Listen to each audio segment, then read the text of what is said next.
Passion at subject, हमारा mission duty Pakistan. तो थोड़ा सा हम आपको अपना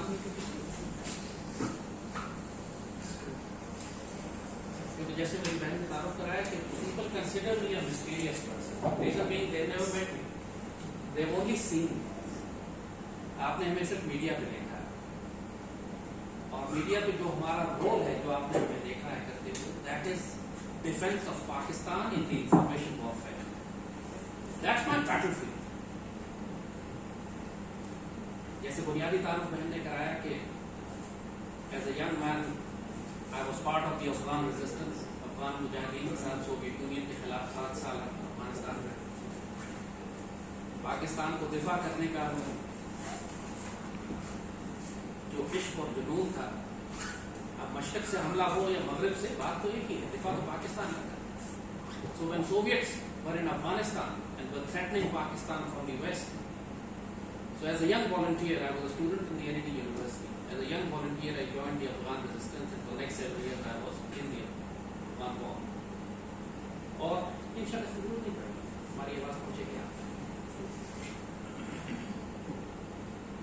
और अफगान वॉर में 7 साल रहने के बाद I had risen to that level that I was interacting as a liaison between the Afghan Mujahideen and Pakistan Army leadership, as a negotiator between Afghan resistance and Pakistan Army. और that was that fomenting time for me, जिसके अंदर I started to become a larger player in the regional geopolitics. Afghan war एक watershed event है global history का। Soviet union उससे पहले कभी भी, जब से वो बना था 1918 के बाद से, कभी भी उसको कहीं डिफीट नहीं हुई थी। पूरा सेंट्रल एशिया, पूरा ईस्टर्न यूरोप को ले चुके थे, दुनिया मुख्तलिफ ब्लॉक्स में तकसीम हो गई थी। और Afghan war was one event जिसमें हमने न सिर्फ सोवियत यूनियन से अपनी शिकस्त का बदला लिया था, why I am saying that is 71 में हमें शिकस्त देने में सोवियत यूनियन का एक बहुत बड़ा किरदार है। तो 79 में जब वो अफगानिस्तान आए तो वी हैड एन अपॉर्चुनिटी कि हम अपने शिकस्त का बदला भी उनसे लें। और फिर उस शिकस्त के नतीजे में पूरा सेंट्रल एशिया आजाद हुआ, पूरा ईस्टर्न यूरोप आजाद हुआ, बर्लिन वॉल गिरी। और जब बर्लिन वॉल गिरी तो director general of German intelligence ने पाकिस्तानी DGISI को जर्मन उस बर्लिन वॉल का एक टुकड़ा भेजा, और उस पर लिखा था कि to the one who struck the first blow, because it was Pakistan who initiated this demise of the Soviet Union. और अल्लाह के फजल से at that time I was a young man right in the melting pot of history, going through the events. So उसके ऊपर मेरी एक किताब भी है, From Indus to Oxus, जो कि अल्लाह के फजल से I think that's the only book written by a mujahid in Afghanistan. बाहर अमेरिकन एनालिस्ट ने और लोगों ने तो लिखी है, लेकिन somebody was fighting on the ground, nobody has written a book like that. So that was the time that started creating the Zaid Hamid that you know today. Afghan जिहाद से वापस आने के बाद 5-6 साल मैंने यहाँ इस्लामाबाद में कुछ सिक्योरिटी कंपनीज में कुछ नौकरी की, मुलाजमत की। और 1999 में we formed our security and defence analysis think tank, Brasstacks, Pakistan का पहला private defence analysis think tank है। And immediately we became active players. उस वक्त मुशर्रफ की हुकूमत आई थी for, and we became very serious players in developing Pakistan's national security policy. और अफगान वॉर हुई तो 9/11 के बाद तो जाहिर है अफगानिस्तान में एज अफगान स्पेशलिस्ट आई केम अप, और पाकिस्तानी एस्टैब्लिशमेंट उस वक्त क्योंकि गवर्नमेंट भी और आर्मी एक ही थी, मुशर्रफ की हुकूमत थी। So I was an active player as an adviser to what Pakistan policy should be towards Afghanistan. जो अमेरिकन हमें जिस तरह बुलडोज कर रहे थे, उसमें पाकिस्तान के इंटरेस्ट को प्रोटेक्ट करने का काम मेरा था। So I was advising the GHQ, I was advising the ISI, I was advising the ISPR, I was advising Pakistan government ministry of interior. और हमारा काम ये था उस वक्त के CIA की, जो क्योंकि 9/11 was again a false flag operation, it was not what they have told you. कुछ लोग आए, जहाज गिरा दिए उन्होंने, टकरा दिए जाके, और उसमें उन्होंने उसामा बिन लादेन के खिलाफ वॉर और टेरर शुरू कर दिया। It was the beginning of a reshaping of the Muslim world. जिस तरह पहली जंग अज़ीम के बाद उन्होंने खिलाफत उस्मानिया को तबाह किया था, और तबाह करने के बाद उसमें से उन्होंने इतने मुल्क निकाले थे। The creation of Israel खिलाफत उस्मानिया को तोड़कर बैलफोर डिक्लेरेशन, फिर उसके बाद इसराइल के क़याम के बाद फिर पूरी मुस्लिम दुनिया को बेखेर देना, अरब रिवोल्ट जिसके नतीजे में उस्मानियों को तबाह किया गया। अल्लामा इकबाल ने वो मशहूर शेर कहा था अपना कि हाशमी बेच रहा है आबरू दीन मुस्तफ़ा, खाक व खून में लुट रहा है तुर्कमान सख्तपोश। तो वो जो कंस्पिरेसी शुरू हुई थी, जो reshaping of the middle east Muslim world थी पहली जंग अजीम के बाद, 9/11 के बाद उसको दोबारा से शुरू किया गया। आपने देखा कि 9/11 के बाद से 20 साल हुए हैं, अब तक क्या हुआ? तकरीबन 10 मुसलमान मुल्क खंडर बना दिए गए। It's not about Osama bin Laden और अफगानिस्तान नहीं, सीरिया, लीबिया, यमन, इराक, कौन सा मुसलमान मुल्क है जो बाकी बचा है?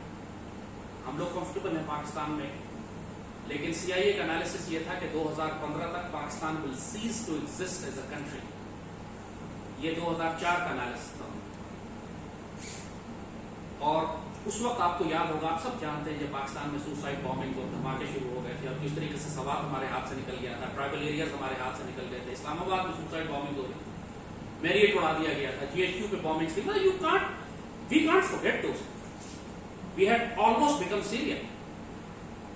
So that was the time when, alhamdulillah, as a defense analyst, I was actively involved in security and defense of Pakistan, but behind the scenes.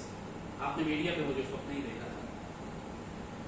So in 2007 ये वो वक्त था कि जब इन्होंने मुशर्रफ को हटाने का फैसला कर लिया, क्योंकि Musharraf could not deliver them what they wanted, so they wanted a new democratic leadership. सरदारी चाहिए था इनको बेनजीर चाहिए थी, इनको नवाज चाहिए था, because Musharraf could only go to an extent, उससे आगे वो नहीं जा सकता. Musharraf did not recognize Israel despite the fact that he tried, pressure बहुत था, लेकिन he could not. He did not send armies to Iraq. He did not denuclearize Pakistan. He did not stop Pakistan's nuclear program. There were so many things that the Americans wanted Musharraf to do. He could not do that. इसलिए अब decide कर लिया गया था कि मुशर्रफ को हटाकर पाकिस्तान में पॉलिटिकल लीडरशिप लाई जाएगी और पाकिस्तान को यूगोस्लाविया के तर्ज पर डिसमेंबर कर दिया जाए. You remember Yugoslavia 90s के अंदर एक मुल्क हुआ करता था दुनिया का, जो बाद 5 मुल्कों में तकसीम कर दिया गया. So these are all realities, these are not conspiracy theories. ये सब जियोपॉलिटिक्स हैं जो हमारे आसपास हो रही हैं इन्हीं जनरेशन में, जिसको हम देख रहे हैं अपनी आंखों से. And since they're all information age generation, we know exactly everything is documented. Bosnia में क्या हुआ है, we remember that. Soviet Union कैसे collapse हुआ है, we remember that. Afghan war is documented, we remember that. 9/11 के बाद क्या किया इन्होंने, it's all documented, we remember that. So my role as a defense analyst was to understand the global politics, understand the geopolitics, understand the conspiracies of the enemies, and advise Pakistani policy makers to defend and protect Pakistan. This is what my think tank does. I'm doing it for the last 20 years. So in 2007 जब मुशर्रफ को हटाने की बात आई, so that was the time I realized that Pakistan is going to lose this war, because Musharraf को हटा के ज़रदारी ने आ जाना था, पाकिस्तान की जुडिशरी में इफ्तिखार चौधरी जैसे जजेस ने आना था, and Pakistan was actually losing the war at that time. Pakistan army officers uniform पहनकर GHQ नहीं जा सकते थे. जनरल मुश्ताक बेग GHQ के गेट पे लेफ्टिनेंट जनरल शहीद किए गए थे. You remember that? Surgeon general of Pakistan was martyred right at the gate of GHQ. और ऑर्डर्स आ गए थे पाकिस्तान आर्मी को कि आप अपनी गाड़ियों के नंबर प्लेट्स उतार देंगे, सिविलियन नंबर प्लेट्स लगाएंगे, यूनिफॉर्म पहन के आप GHQ में नहीं जा सकते. यानी literally we had lost the war when Pakistan army could not enter GHQ wearing uniform. इससे ज्यादा कोई विड्रॉल और रिट्रीट हो सकती है हमारी तारीख में? We had reached that stage, and that was the time when I decided to break my cover, as they say. I decided to come in the public, and that is when you saw me first, 2007. I started coming on Pakistani media. News 1 channel के ऊपर एक programme शुरू हुआ था brass tax के नाम से. Again, that was named after my think tank. और पहला प्रोग्राम ही मेरा उसके अंदर यही था. The first program was, the initial first I did was the US threats to Pakistan and Hindu Zionism. उस वक्त Hindu Zionism पे पूरी सीरीज हमने की थी 8 प्रोग्रामों की. उस वक्त हमने प्रोग्राम करके डिफाइन किया था कि तहरीक तालिबान पाकिस्तान और तहरीक तालिबान अफगानिस्तान में क्या फर्क है. Everybody thought Taliban are the same. Nobody knew that TTP is different from TTA. And that was the time जब हमने खवारिज की टर्म लॉन्च की, हमने कहा ये खवारिज हैं, एक इस्लामी तारीख में एक इस्तिलाह इस्तेमाल होती है लोगों की जो अपने आप को मुसलमान कहते हैं लेकिन actually they work for the enemies, इनके लिए खवारिज की टर्म इस्तेमाल होती है। पाकिस्तान में इससे पहले ये टर्म नहीं इस्तेमाल, so we launched that term. So primarily my job was to educate the nation on what's happening with you, because ये कौम बेखबरी में मारी जा रही थी, और दूसरी बात ये कि दुश्मन की कंस्पिरेसीज को एक्सपोज करना, फिर तीसरा कौम को हौसला देना, क्योंकि उस जमाने में डिमोरलाइजेशन इतनी शदीद थी। आपको याद है ये सारी बातें, कोई पुरानी बात तो नहीं है। लोग इतने खौफजदा थे, आर्मी ऑफिसर यूनिफॉर्म पहन के नहीं जाते थे। फौज और कौम में इतना फर्क पैदा हो गया था कि लोग समझते थे कि शायद पाक फौज अमरीकियों के कहने पर अपनी कौम को तबाह कर रही है और मार रही है, और ये टीटीपी वाले तो मुजाहिदीन हैं जिनके खिलाफ पाकिस्तान आर्मी जंग कर रही है। ये खौफनाक सूरत हाल बन चुकी थी। So my duty at that time was on the media to fight and lead the information war, to counter-attack, to expose the enemy, to push them back, and at the same time give hope to our nation कि इंशाअल्लाह अल्लाह खैर करेगा, will recover, regroup, reorganize, relaunch, counter-attack and regain. तो वो environment Pakistan में create करना कि Pakistan army जिस environment के नीचे काम कर सके जाकर, वो अल्लाह के फजल से हमारे थिंक टैंक का वो मेरा काम है। अल्हम्दुलिल्लाह we achieved our objective. Operation Al-Mizan पहले हुआ, फिर ज़र्ब-ए-अज़ब हुआ, तो मतलब उसके बाद सवात हमने आज़ाद कराया, ट्राइबल एरियाज हमने आज़ाद कराया, बड़ी कुर्बानियां, बहुत मुश्किलात, लेकिन अल्हम्दुलिल्लाह जो दुश्मनों को एक्सपोज करने का काम था that was done. So naturally जो मेरा काम था it has to be provocative, वो न्यूट्रल काम हो नहीं सकता था, बिकॉज मुझे दुश्मनों के नाम लेने थे, मुझे उनको एक्सपोज करना था, मुझे ये बताना था कि किस तरीके से पाकिस्तान की पॉलिटिकल पार्टीज में आज शेख मुजीबुर रहमान की तरह गद्दार पैदा हो चुके हैं, मुझे ये बताना था कि किस तरह जरदारी और नवाज शरीफ जो हैं ये हॉस्टाइल एनिमी एसेट्स हैं, मुझे ये बताना था कि किस तरीके से पाकिस्तान में इकोनॉमिक टेररिज्म की जा रही है, मुझे ये बताना था कि किस तरह पाकिस्तान को इम्प्लोड करने के लिए साजिशें बनाई जा रही हैं, मुझे ये बताना था कि पाकिस्तान के रिलीजियस एलिमेंट्स के अंदर कौन कौन से एलिमेंट्स हैं जो इंडिया के पेरोल पे हैं और इस्लाम का लिबादा पहनकर बेसिकली ये खवारिज हैं पीछे से। These are provocative things to say, especially at a time when suicide bombings were so on and everybody was being eliminated who would speak against them, जब पाकिस्तान आर्मी के ऑफिसर्स महफूज नहीं थे। लेकिन ये ड्यूटी उस वक्त पाकिस्तान की हमें करनी थी। सो नेचुरली मेरे खिलाफ भी फिरे, जब वो मेरे मिशन को, जो कि पाकिस्तान की आइडियोलॉजी और आइडेंटिटी को डिफेंड करने का काम था, उसके खिलाफ नहीं बात कर सकते थे, तो they had to attack me as person, they had to make me controversial कि ये तो कादियानी है, तो मुसलमान ही नहीं है, ये तो आईएसआई के पेरोल पे हैं। फ्रेंकली आईएसआई के पेरोल वाला मुझे इल्जाम समझ में नहीं आया, अगर है भी तो उसमें बुराई क्या, ये तो बहुत अच्छी बात है। आईएसआई कोई दुश्मन की तो नहीं है, सीआईए के पेरोल में तो नहीं है, ये तो किसी ने नहीं कहा। खैर पेरोल पे किसी के भी नहीं थे, लेकिन nevertheless this was one of the areas. If you talk to people say कि तो आईएसआई का बंदा है, जैसे आईएसआई का बंदा होना कोई गाली है। That's a badge of honor. I wear my mark on my chest. That's what the ISI is for. That's my support and love for the ISI, the army, the I defend. Because अगर ये फौज और ISI आपके पास ना होती तो आज आप सीरिया बन चुके होते, आज आप शाम और लीबिया बन चुके होते। So that's my background. ये सिर्फ कॉन्टेक्स्ट मैंने छोटा सा आपको इसलिए दिया था। So now you know where I'm coming from. जो सबसे ज्यादा सवाल मुझसे आज किए जाते हैं वो यही किए जाते हैं कि हम कहाँ जा रहे हैं, पाकिस्तान का क्या बनेगा और हमें क्या करना चाहिए, हम क्या कर सकते हैं। क्योंकि लोगों को उम्मीद थी कि इमरान खान आएगा, एक तब्दीली आएगी, नई गवर्नमेंट होगी, जरदारी और नवाज शरीफ को हटा दिया है हमने, अभी नई तब्दीली आने वाली है और सब कुछ ठीक हो जाएगा। But nothing like that happened.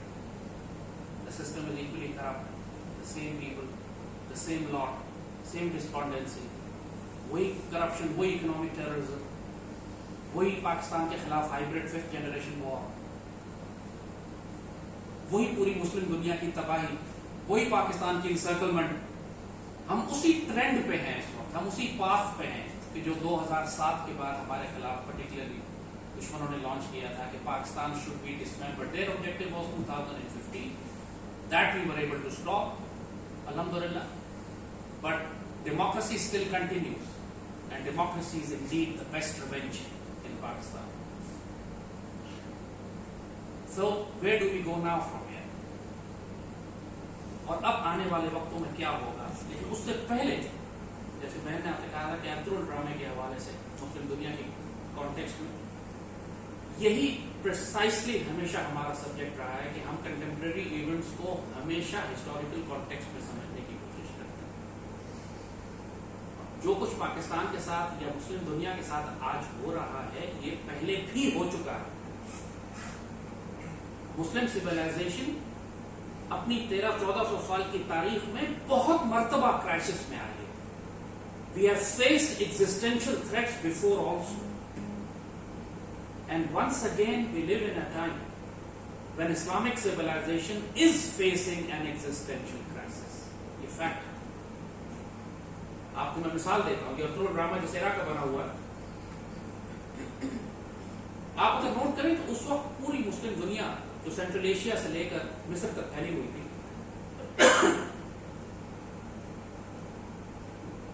एक तरफ से चंगेज खान और हलाकू खान की फौजें मंगोलिया से निकलती हैं, they start to polish off literally every Muslim civilization of the time.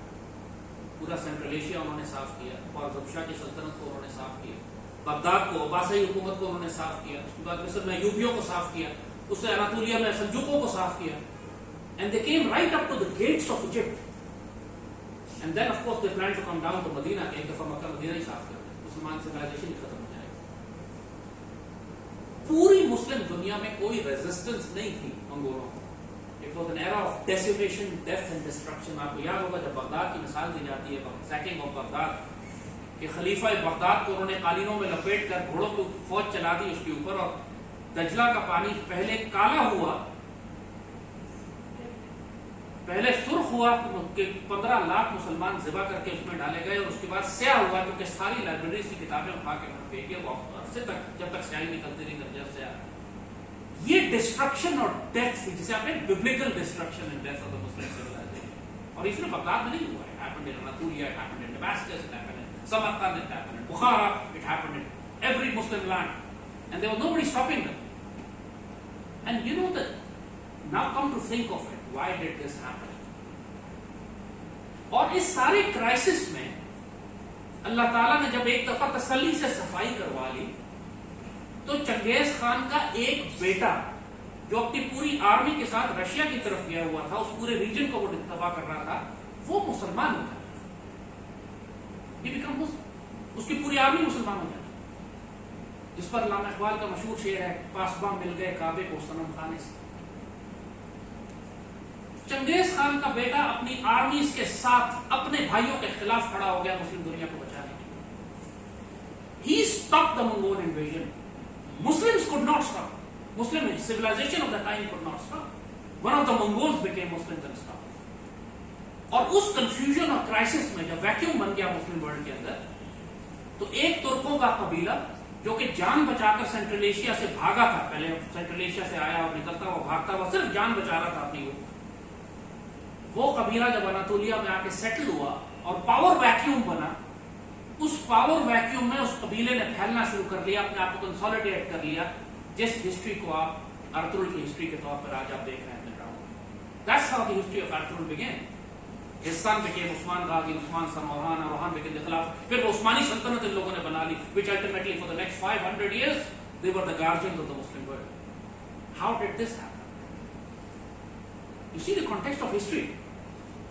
तारीख के environment, तारीख is, I mean, real history is more fascinating than fiction, did you say?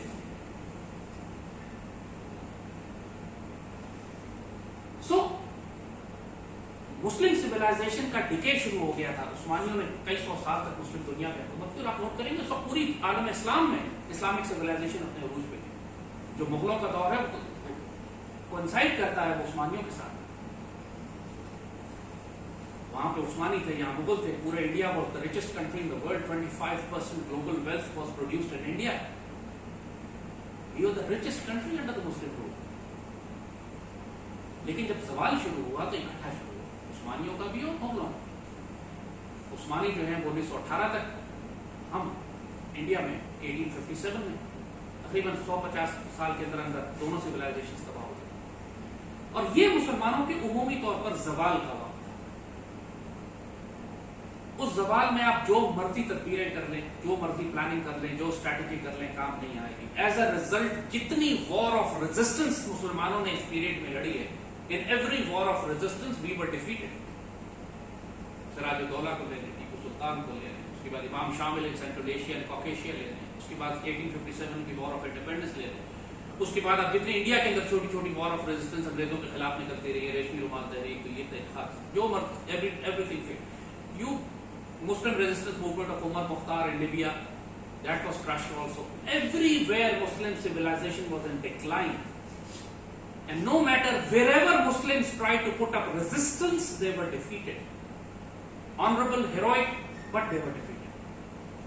Umar Mukhtar was hanged, Imam Shamil was exiled. You know the story. ये सारे, लेकिन इसी the period, क्योंकि war of resistance आप उसी जमाने में लड़ते हैं जब सिविलाइजेशनल डिके हो जाता है, पूरी माशरा आपका डिके कर जाता है, दुश्मन बाहर से आकर आप पर कब्जा करने लगते हैं, कॉलोनाइज करने लगते हैं, आपका पूरा माशरा इतना गल चुका होता है, सड़ चुका होता है कि वो मज़ाहमत नहीं कर पाता उन कॉलोनियल फोर्सेस का जो बाहर से आ रही होती है। तो छोटा सा बैंड होता है, लोगों का ग्रुप होता है जो मुज़ाहमत करते हैं, डाई हार्ड, द फैनाटिक्स, जिनको लोग उस वक्त भी पागल कहते होंगे, but they fight back. But during this period, ये 200 साल का जो अरसा है 1757 से लेकर 1918 तक, तकरीबन 30 तक, every Muslim resistance movement was defeated, and by the time First World War ended, पूरी मुस्लिम दुनिया में कोई एक मुसलमान मुल्क आजाद नहीं था। फर्स्ट वर्ल्ड वॉर के बाद कहां के हम 3 बर्र-ए-आज़मों पे हुकूमत करते थे, एशिया पे, अफ्रीका पे, यूरोप पे, और कहां ये कि एक मुसलमान मुल्क आजाद नहीं था। और जो किसी हद तक बचा कुचा टर्की इससे बखरे होकर, टुकड़े होकर इनके हाथ लगा था, उसको उन्होंने इस तरह डिस्लामाइज किया, इस तरह सेकुलराइज किया। अस्तगफिरुल्लाह कहते हुए शर्म आती है, 40 साल तक तुर्की में मुसलमान औरतों को शलवार पहनने की इजाजत नहीं थी। तुर्की जबान को उन्होंने रोमनाइज कर दिया, अजान पे पाबंदी लगा दी, कुरान पे पाबंदी लगा दी। ये टर्की का हाल है, मुस्तफा कमाल। And they killed the soul of Turkey as they thought. You had to wear skirts, you had to wear sleeveless, you cannot take hijab, you cannot. आप पाबंदी टर्की का हाल ही कर दिया। So they were not under any threat from any Islamic country anywhere in the world. Turkey से खतरा था, उसको उन्होंने सेकुलराइज कर दिया। This was the period when, in the grandest of wisdom and scheme, Allah Subhanahu wa Taala sent Allama Iqbal to this part of the land. और अल्लामा इकबाल का भेजा जाना ही बजाते खुद एक सबसे बड़ी निशानी थी अल्लाह की तरफ से कि अब मुसलमानों का दोबारा से अहिया और उरूज का वक्त शुरू होने वाला है। After we had really sunk low, lowest of the low, in the darkest of times, Allah sent Allama Iqbal. और अल्लामा इकबाल 1400 साल की मुस्लिम तारीख में he is a unique figure, unique है। पूरी मुस्लिम दुनिया में मुस्लिम तारीख बड़े बड़े फिलोसफर्स 1400 साल में गुजरे, लेकिन you can not compare any one of them with Iqbal. An absolute genius, an absolute spiritual seer, मतलब व्हाटएवर, कोई फकीर कहें, दरवेश कहें, अल्लाह का वली कहें, फिलोसफर कहें, थिंकर कहें, विजनरी कहें, words finish, words not enough to define what Iqbal was. And then it was Iqbal who created another masterpiece, Jinnah, Qaida. And single-handedly these two giants were chosen, I would say, by destiny, by providence, Allah subhanahu wa ta'ala ki taraf se, to create a geopolitical miracle, Pakistan. It was an historic impossibility. मुमकिन नहीं था, resources नहीं है, वसाइल नहीं है, government नहीं है, आर्मी नहीं है, नेशन नहीं है।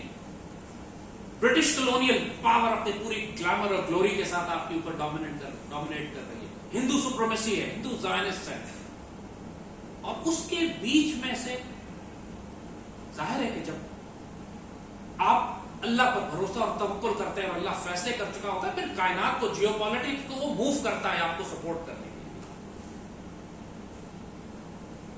अगर दूसरी जंग अजीम ना होती, वो दूसरी जंग अजीम ज़ायनिस्ट ने करवाई उस मिशन को कंप्लीट करने के लिए जो पहली जंग अजीम में वो कंप्लीट नहीं कर सके।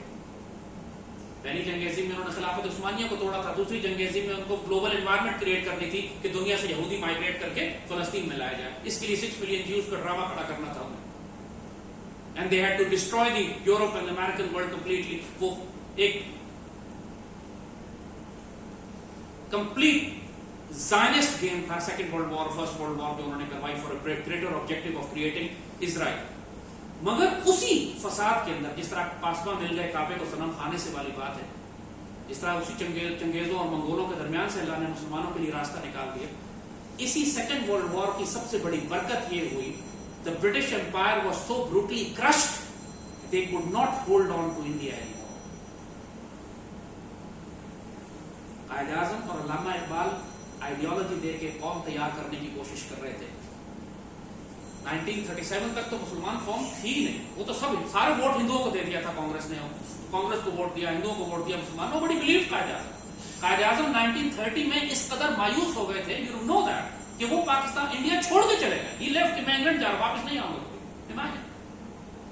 और 1930 में अल्लामा इकबाल खुतबा इलाहाबाद दे रहे हैं कि we are going to divide the continent. उस खुतबे के बाद कायद आज़म लेफ्ट। वापस कैसे आया, again that's a spiritual story, बहुत लंबी है, लेकिन 37 तक हाल ये था कि जब कायद आज़म अल्लामा इकबाल गए फिर गोल बेस कॉन्फ्रेंस में वापस लेकर आए उनको, भाई you are the leader, you got to lead, it's gonna happen. Quaid Azam was in disbelief, कैसे हो सकता? बट अल्लामा इकबाल ही कन्विंस्ड हिम। 1937 के इलेक्शन में तो हार गए, 2 साल हम हिंदुओं के नीचे रहे मुसलमान इंडिया में, जो बेइज्जत हुए, वही जो आज हो रहा है इंडिया के मुसलमानों के साथ, जो बेइज्जत हुआ, अज़ान पे पाबंदी, तो कुर्बानी पे पाबंदी। तो 1939 में जब कांग्रेस की हुकूमत टूटी है तो कायद आज़म ने मुसलमानों को हुक्म दिया यौम निजात मनाओ। ये पाकिस्तान स्टडीज बुक में पढ़ा होगा आपने, डे ऑफ डिलीवरेंस मनाया गया, शुक्र जान छुट्टी दफा हो गई।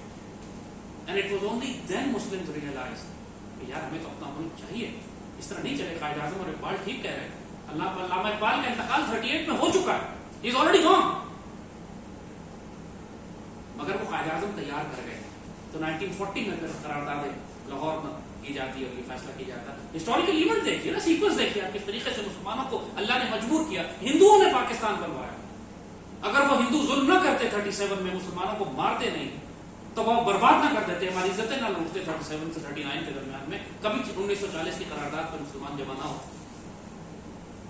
और अगर ब्रिटिश एम्पायर तबाह ना होती सेकेंड वर्ल्ड वॉर की वजह से, जो यहूदियों ने इसराइल को कायम करने के लिए बनाया था, British Empire lost their entire army. नतीजा ये हुआ कि जब यहां पर फसाद शुरू हुआ, जब बिल्कुल 1945 की वर्ल्ड वॉर खत्म हुई, अंग्रेजों ने कहा हम इंडिया छोड़ के नहीं जाते, निगोशिएशन हो रहे थे, अंग्रेजों ने कहा हम नहीं छोड़ के जाते। कायद आज़म डिक्लेयर्ड अ रिवोल्ट। आपको याद होगा उन्होंने डायरेक्ट एक्शन डे, हिस्ट्री में आप जाके देखिए, आपको याद होगा बहुत लोगों को। डायरेक्ट एक्शन डे का मतलब है वायलेंस, डायरेक्ट एक्शन डे का मतलब है राइट्स, डायरेक्ट एक्शन डे का मतलब है rebellion against the British empire.